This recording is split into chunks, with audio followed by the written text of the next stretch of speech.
As soon as you stop that everyday grind, you will crash and burn. Save money, reinvest, and you can't stop working.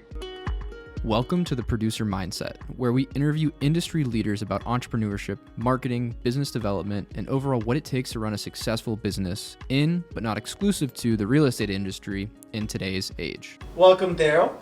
We're here in the Producer Mindset podcast. This is a podcast that we started 2 years ago, and we didn't release it up until earlier this year. And we've just been going through different thought leaders in the real estate industry, people that are doing really cool things within the space, and really helping drive the point home that service, caring about your clients, providing service at the highest level really is a thing. So we wanted to bring you in. We've been working together for a little while, and I think when we sat down with you back in your home in Middleburg, you asked us one of the questions, which was, what can I be doing better? And at that point I was like, oh shit, we should probably get him on our podcast, because this is somebody that's consistently looking to do better, to do more. So every single episode we begin with a simple question. One day you were born, and today you find yourself in the Producer Mindset podcast. Can you fill us in on what happened in between, like in a quick 3 to 5 minute blurb? How did you go from, I know you were born in Pennsylvania, right? Right. Take us from small beginnings up until Daryl Judy, Mr. Man, sitting here at the center of the table. So I did grow up in Pennsylvania, right? So I grew up there in a tiny little town. It was a college town, Happy Valley, Penn State University. Ended up going to school there and getting a degree in education. And then I taught for probably 7 to 8 years after that. So I taught elementary school, partly in Pennsylvania, and then I ended up coming to the Northern Virginia, DC, Maryland area and teaching for a couple more years. Realized that I couldn't survive financially and be living here, and also I was getting burnt out, and I didn't want to get burnt out and be stuck having to live there for 30 years and end up being a miserable teacher. So I left and went into sales with biotechnology.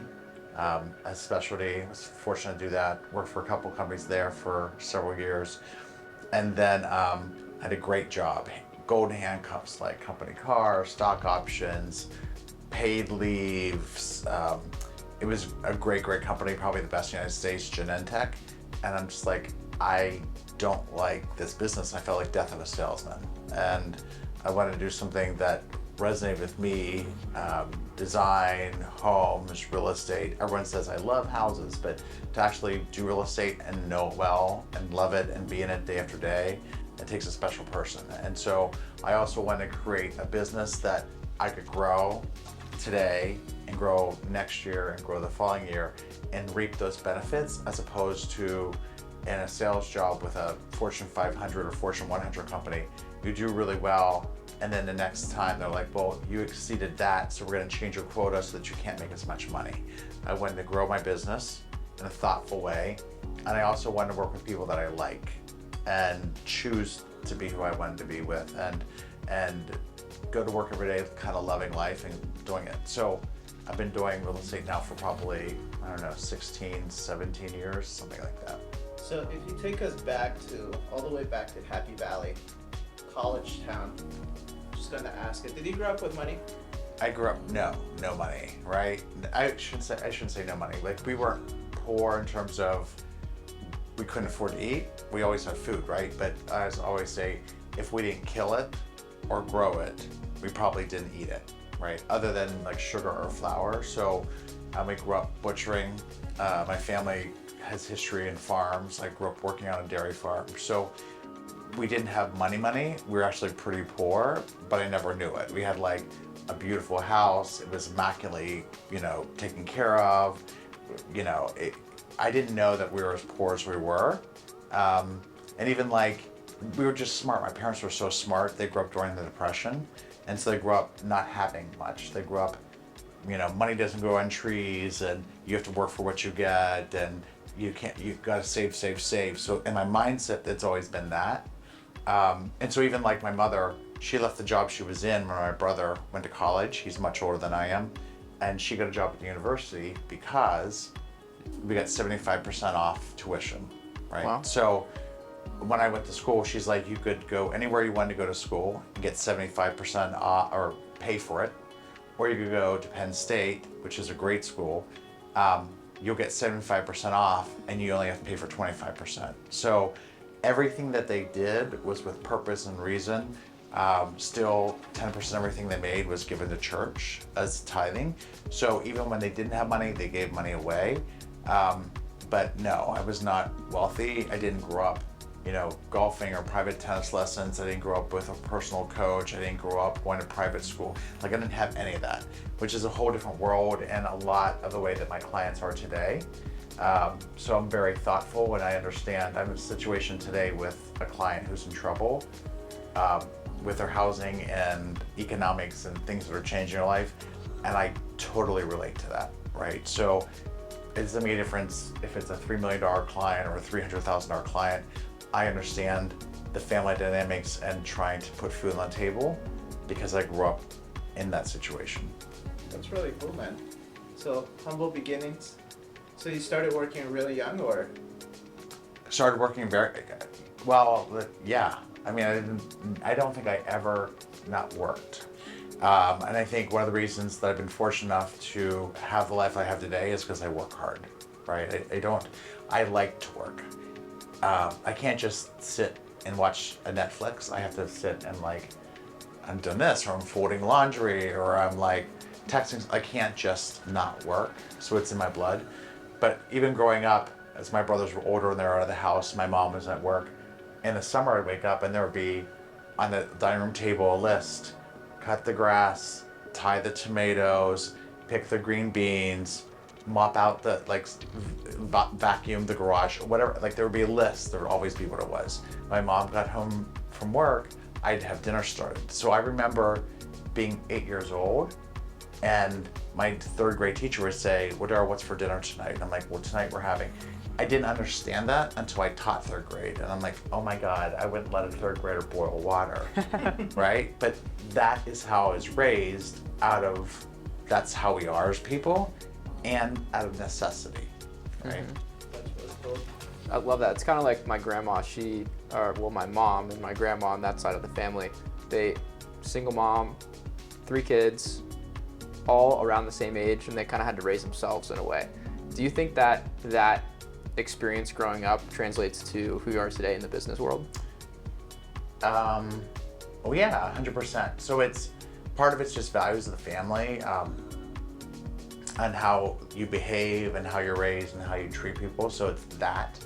And part of it was out of necessity, right? Because if my mom had to go to work and my dad was working, I had to pitch in.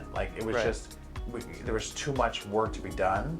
And it's not like we didn't send things out to the dry cleaners. We didn't have anyone come to our garden. We didn't have any, everything we did on our own, right? And so everybody pitched in. It was kind of like a farm, you know what I mean? When you're on a farm, you just have a lot of kids on a farm because you need a lot of people to do a lot of work. And it was the same thing. If you're a part of this family, you have to contribute, right? And so I'm fortunate because a lot of the skills that I have and my drive has really been centered around that. Maybe part of it's just innate, that's who I am, but a lot of it is how I was raised. And also too, then when I was still in high school, my dad passed away, and then out of nowhere at 16 years old, I'm the man of the house because my brothers were off, they were married, and now it's a widow and her son, right? And so even through college, I lived at home, I commuted back and forth, I had classes, I had jobs, I worked all the time at a restaurant. I was waiting tables, making money to pay for tuition, and I taught high school kids too, right? And so I had 2 or 3 jobs in addition to living at home, and also I still had to mow the grass. I still do things because it was my mom all alone, single for the first time, right? So one of the quotes that I heard, and it's by Naval Ravikant, he says, "A man doesn't become a man until he says goodbye to his father." How do you think, at the time you were 16? 16. How do you think that kind of changed, whether it was your personality, your habits, or maybe even just the innate drive that at that point, maybe you had it in, but was there something that moment in your life sparked up, and you just took complete ownership or responsibility, or what was going through like your head and how that shaped you at that time? So that's interesting. I mean, I know a lot of people say goodbye to their fathers and never become a man. Like, not in a misogynistic kind of way, but like haven't stepped up, right? Haven't stepped up to the plate and do whatever it is you have to do. So I don't think it's about saying goodbye to your father, but at that moment in time, there was a definite shift for me, right? Out of, again, necessity, because there was three of us, because my brothers were so much older. It was my mom and me living at home, and now there's two of us, right? And so everything that you touch and feel, there's a reminder that he's there, or, you know, this is what he does for the family, or this is what, so that's all gone. So you definitely have to step up, right? And my mom's a strong woman. She was tough, but even the night that my dad died, I remember there's things I did leading up to the hours of the actual death where I immediately stepped up, right? And so it's not because he died, I just, like, that's how it was. I don't think that's what made me who I am today. I think that's a contributing factor. And at which point, so now you're 16, at which point did you say, all right, Happy Valley, I'm out, I'm going to find myself down somewhere in the DMV area, in DC? So I think before that happened, like, so it's going away to college, and that was an experience because I wasn't ready for college, right? Yeah. I didn't have, like, I deal with all these people who are selling houses today, like, all their kids are being tutored, and they're all going to, not all of them, but many are going to private schools, and almost everybody I have is college educated, or they're in the military, like, they have experiences I didn't have. So when I got to college, I wasn't ready for it. I wasn't prepared. So, but then I realized, it was like, holy shit, you got to get your act together, because you're going to be on your own, and what you do with your life is going to determine how you live, what you're going to do. So then I was like, I'm going to work my ass off. So that was a big part of it, right? That was a huge part of it, is I need to survive, and I need to go from where I am today and to where I want to be tomorrow. So that's a big part of it. And then also too, I did this thing, it's too hard to explain unless you know what it is. I was in a drum corps, and so I would teach kids and do all this stuff, but I liked drum corps. And I actually ended up moving away and going to Wisconsin for a bit, and then touring the United States, and without any support of anybody, doing it on my own because I wanted to do. That for me was the defining moment, to be out on my own. Like, I never thought I'm moving to Wisconsin and I'm going to live on a bus, and I'm going to be touring, and there was no cell phones, there was no texting. You left your family and I'd come back months later. So that was huge. Then getting the job teaching, and the job I got was 2 hours away. That was a big thing. And I lived there for 4 years, and then I fell in love with DC, and it was close enough to home. It was kind of a fun city. I felt at home. I had friends, and so then I made the move to Washington, D.C. Sure. It's amazing. So going like, when you moved to DC, you have the job. And you kind of hit this, I guess, glass ceiling, not necessarily glass ceiling, but you saw yourself wanting to build your own business. What was like the breaking point? Where did you have a moment where you're like, I need to make the transition now to start building my business? Can you kind of explain that time? Because I feel like a lot of people are, may not be full-time in real estate, right? So did you have a period of time where you were half in, half out, and then you just jumped all the way in? Or can you kind of talk about that transition period? Yeah. So actually, after, like, we can talk about like going into real estate and what prevented me from doing it, and why I waited, and what. If I had to go back in my life now, even though teaching's great and teaching has made me who I am, if I could go back financially and just in terms of business, I would be like, I'm graduating from college and I'm gonna go into real estate. That's what I would have done, right? That didn't happen. So when I decided to move into real estate, I was like, oh my God, I'm not gonna have health care, right? Because I leave my golden handcuffs, I'm losing my health coverage. I gotta stick with the job, and I can do this. But I couldn't do it part-time. And anybody who is kind of a part-time agent who's just kind of like, oh, I just do it part-time, I work full-time, I dabble. I think that is absolutely the wrong thing to do for your clients. That is not the way you care for people. It is too involved. It's like 24 hours a day, 7 days a week. And so I still had I still had my my job with a Fortune 100 company, and I was like, let me just understand, because I didn't really know how to write a contract. I didn't really understand the MLS. I was learning how a brokerage worked, and so I started doing that. But when I started doing that, I was doing open houses every Sunday, right? I was still going on client tours. I was working twice as much. So I'd go out and work 8 hours here, and then I would work 8 hours here. And then I started getting business. I started going so much, I'm like, I can't do this. I'm gonna have a nervous breakdown, and I'm gonna be committed to doing this, right? And so that's when I made the switch. Then I found out my boss, who was at this company, she was like, I wish you would have told me before you quit. I would let you ride, because you're number one in the United States for our division, and you just could have kept doing what you're doing, but I physically, mentally couldn't continue doing that. Yeah, you were kind of splitting yourself into two places, working 16 hours a day. Right. 16 Literally. hours plus. Hey there, really quick before we dive into today's podcast, would you do us a favor and rate and share this podcast? That would help us out tremendously for blowing this thing up. We're not really big on asking for these types of things, but we really want to expand and be able to bring on more cool people like today's guest.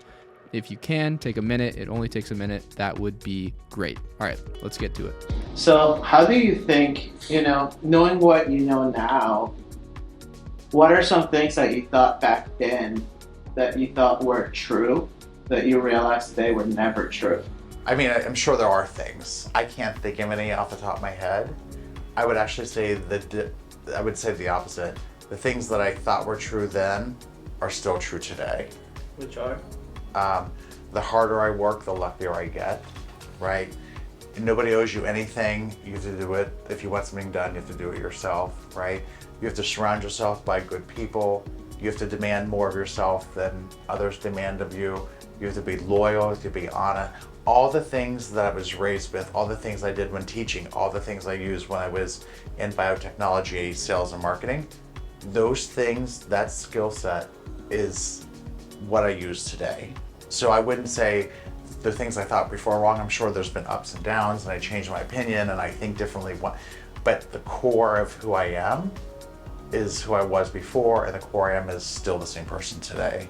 I love that. That's really cool. So I'm sure when you were at your old job, and then you have real estate, and you kind of want to explore, what that's all about.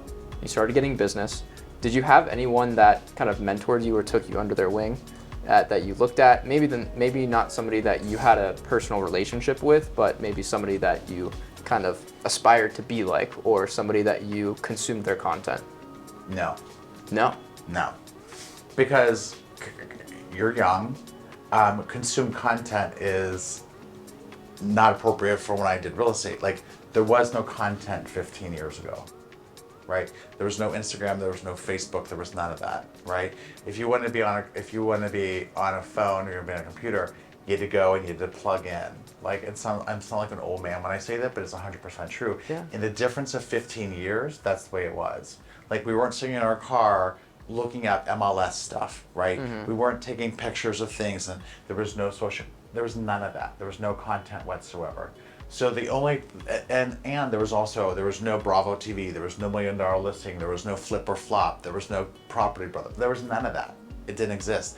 The closest thing there was a thing called Trading Spaces, right? It was on, oh my God, what was it? HGTV, mm-hmm. When they would come in and say, here's a house, the neighbors are gonna swap, and they would, like, that was really the first kind of like home design thing. I could be wrong, go back and check it, but I think that you're gonna find that to be true. So in terms of inspiration of, like, there's this mega superstar, there was, like, I heard of Barbara Corcoran, so she's got a book on pigtails, and I think, I don't want to misquote it because it's a dirty name, but part of it's pigtails. So I knew of her and I read her book, but there was no celebrity, right? And there was people I knew around town who were really good, but there wasn't anyone that I was like following. Like today, it's like, oh, I love Ryan, or I love this person. It didn't happen then. So at which point, as you're growing your real estate business, you are finding your footing. At which point did you have a breakthrough into, say, going from selling $300,000 homes and catching that like first million, 2 million, 3 million, $5 million listings? Like, was there a breakthrough in between, or was it just like, oh, you want to buy a $3 million home? Okay, I got you. Well, I mean, we're fortunate in the metropolitan area. Like, the neighborhoods where I lived, the neighborhoods where my friends were, the neighborhoods where my associates and my referrals, it's expensive areas. Like, it just is, right? So, although I didn't have that kind of money, I had friends of friends who, who refer. So, the first house I did immediately, like, I had my license for like a week or so, and she was like, hey, I want to sell my house and I have a license. I was like, oh my God, I would love to help you, right? Oh my God, but I worked so hard to make it happen. And I sold that privately, full private. I was lucky. And that was like $600,000. The second house I ever contracted was $1.2 million, right? Wow. That was the second house I ever did. And I had to make the jump there because I had to go from, I had my license, whatever, but I didn't know what I was doing. Like, I met them in an open house and I curated, I used all my sales, my personality, and I did all the things. I researched the market. I knew all of that. But when you get your real estate license, they don't teach you how to write a contract. They teach you all mets and bounds. They teach you all this stuff that you'll never use, but they don't teach you the practical things. So the barrier to get into real estate is so low, right? It's filled with a lot of people who maybe did not know what they're doing. At that time, I was one of them. So I had to get help to write the contract. I took good care of them, the home inspection, I knew all the things, but the second one I did was 1.2. And once you have that under your belt, then you continue growing, right? How did you capitalize after that? So I'm mentoring some friends now in the business, and so I always say, capitalize on your successes, right? If you sell a home in this neighborhood in Cleveland Park, then circulate around there. If you're selling a $1.2 million house or a $2 million house, or you sold the highest price that's in Kent or the Capitol Hills, most expensive condo, like, capitalize and market on that and reach out to that and build on your success. So right after you got those first 2 commission checks, what was the first thing that you did? The first thing I did was reinvest, right? How so? The first thing I did was I sent a mail around, right? So I didn't take any money from and live off of anything that I made. I just put it back in, right? I put it back in, or I would take a seminar, or I did a mailer, or I kept doing more open houses, or I would do a client event, something, right? So I would spend money back into the business. Fortunately for me, I didn't have children to take care of. I didn't have a spouse I had to care of. I just could grow my business. So I was in a different situation than maybe some people are. And with that in mind, what do you think are the mistakes that agents that are starting up make initially? Because you just said, like, we preach it all the time. We tell newer agents just as much as even agents that have been in the business for 15 years that are dropping their next check on a trip to Tulum or something, right? What do you think are the biggest mistakes some of these newer agents are making? So I would say, I would say one of the things are, you don't reinvest, right? As soon as you get it, you spend it.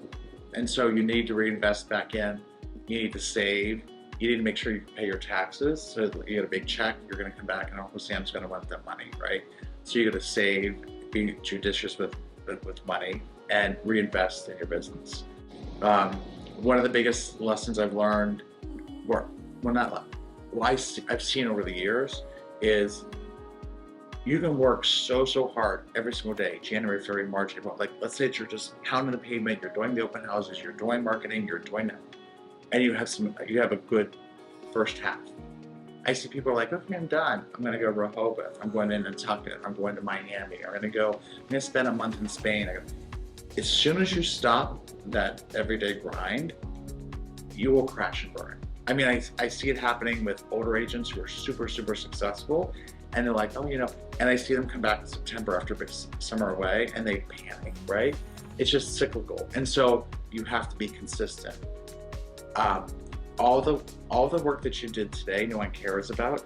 They only care what you're going to do for them moving forward, right? And so you have to constantly build and nuance your business to grow bigger and bigger and bigger. And so I would say, save money, reinvest, and you can't stop working because it'll end. So being in Washington, D.C., going from leaving Pennsylvania, traveling the country, teaching, all the way into Washington, D.C. What would you say some of your greatest assets that people consider their greatest assets to be either their values or personality or even just their skill sets, right? What would you say some of your greatest assets are today and have been throughout your real estate career? So for me, I would say some of my greatest assets, not in any particular order, it is skills and abilities, right? For me, I believe it's 100% work ethic, right? It's how hard you're willing to work. It's not about how many times you get knocked down, it's about how many times you get up, right? Nobody should be selling anything that can't take rejection, right?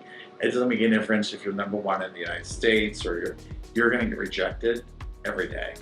And it's interesting to me because I've surrounded myself by a lot of great agents. I have friends, you do this a long time, I have friends who sell more than I do. I have friends who are much smarter than I am. They're strong.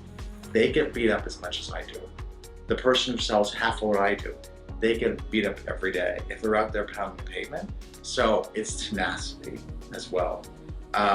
One of my greatest assets is I think I have an innate ability in terms of going in to see a home and like, we should change this. It's not selling because of that. This is going to be a problem. It's an innate design ability too. One of my greatest assets is the people I surround myself by, right? Whether they be my friends or my family, surrounding myself by quality people, the people I work with, my resources, the firm I'm with is some of the strongest agents in all the DMV.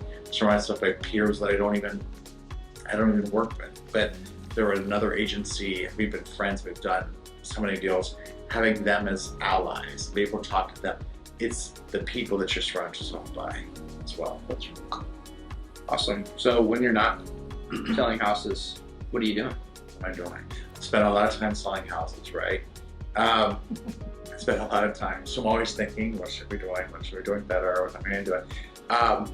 But in DC, it's like I really want to spend time. I'm making, more now than ever, I'm making a conscious effort to be with the people I want to be with and doing the things I want to do and making time for those people in my life.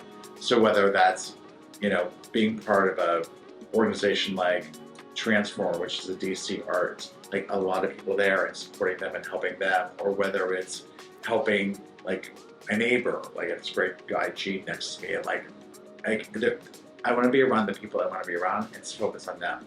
I also have a house in the country that's kind of our family house, and spending time there to me is of vital importance. It's to rejuvenate myself, and that's where I can actually really spend quality time with people. I spend a lot of time, I'm trying to fix up the yard, it's a mess, and get the garden ready, and I'm redoing the house and the trees and design and collecting art for it, and I do a ton of dinner parties, and it's creating experiences with and for my family and friends. That's really kind of what I do. I want to travel. I haven't really traveled with COVID, so I have a trip planned next year to go to Italy. I want to be able to do more of that, and also when I'm at the point in my life now too, where I want to have the experiences as well. Ellen John's coming, right?